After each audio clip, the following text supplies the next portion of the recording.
Hello and welcome. I am your host, Elizibar. This is The Mighty Barbarians, issue number 3. Don't believe me? Look, there's a 3. I think the book is finally hitting its stride. And I don't just say that because there's a great fight sequence with a giant snake in the book. We'll take a look at that for sure. But I'm kind of just saying that because there's a fight sequence with a giant snake in the book. All right. So they're tracking down. Okay, so the all the fictional universes with barbarians or something are being invaded. That's the right word, by some kind of mind controlling alien omnipotent power. All right, and so Arthur I guess it was Merlin tasked Morgana. It was Arthur. I don't remember now. With getting a team of barbarians together so that they could go fight this menace. And to do that, they got to collect these magical orbs. And once they get the orbs, they'll be able to fight the enemy. All right. You with me so far? Okay. And so among the different characters that have been... Oh, look at that. Never mind. We can just look right here. King Cole, the Spider Anansi. I don't know if Nanook and Burka are from some stories that I haven't read. They probably are, and I'm probably being disrespectful, but I'm not trying to be. That's just an accident if it is. But they're out there trying to save the day. You got monsters, people fighting the monsters. There's some really good looking stuff here. I love this panel right here. I think that looks fantastic. The line work is solid. The color, the way it gets on her face and into her hair, just good. But anyway, they're tracking down the first orb, or maybe second orb at this point. I don't know. The previous 2 issues have been mostly forgettable, okay?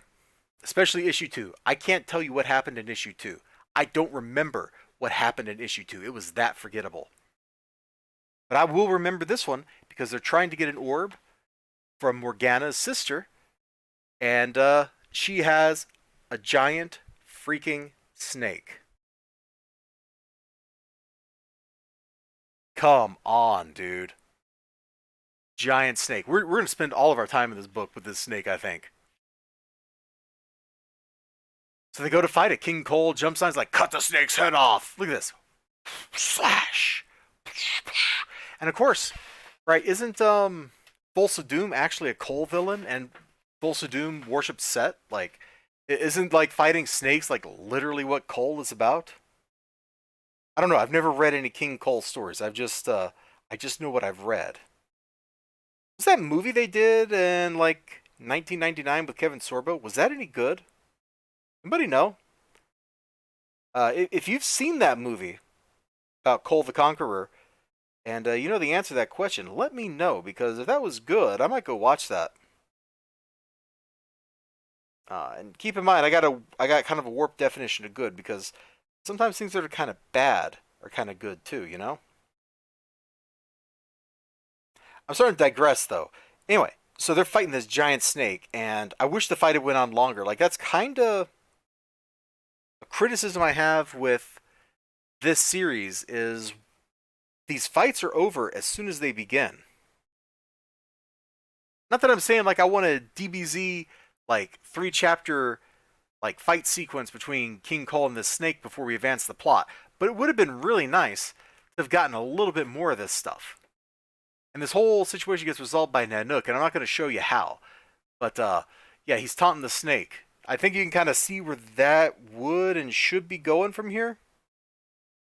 Because as soon as I saw what happened, and I saw Anansi's face right here, I knew exactly how this was going to go down. And I was not disappointed.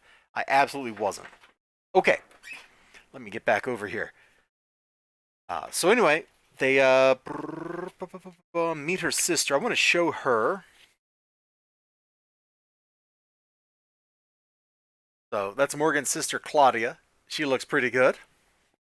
Then they go off on an adventure. She's like, yo, I need you to rip a dude's soul out as a present to me, and then I'll give you the orb. So there's Morgan ripping the dude's soul out of the ground, like her old boyfriend or something. Well, the sister's old boyfriend, not Morgan's. And then we got freaking dinosaurs. Okay? Giant snake, and we got dinosaurs, dude. What more do you want from this book? I will remember this issue of the Mighty Barbarians because of the giant snake and the dinosaurs long after I've forgotten everything else about this series. Just to let you know, like, that's where I am in my life. I actually really like this issue. There's a lot of talking that didn't need to be in it, but I really liked it. If the next issue continues this level of fun, this series is going to be fun. If this next issue does not, then the series is going to kind of waste the momentum that it just picked up here with a giant snake fight and a dinosaur. Like, come on, dude. That wizard guy or whatever he is riding a freaking T-Rex, all right? And it shows up later. It's not just like that one panel or something. Don't let that one panel fool you. There's more T-Rexing in the book. You got to read the book to find the T-Rexing. And also, if you want to know how the deal goes down, where they're bringing that soul back to Morgan Le Fay's sister, you know, and see how that goes down. You have to read the book to find out that too, I guess, if you want. But there's a T-Rex in this book and a giant snake. All right. You all take care of yourselves. You have a great one. And I sure hope to see you again next time. And take care. Bye-bye.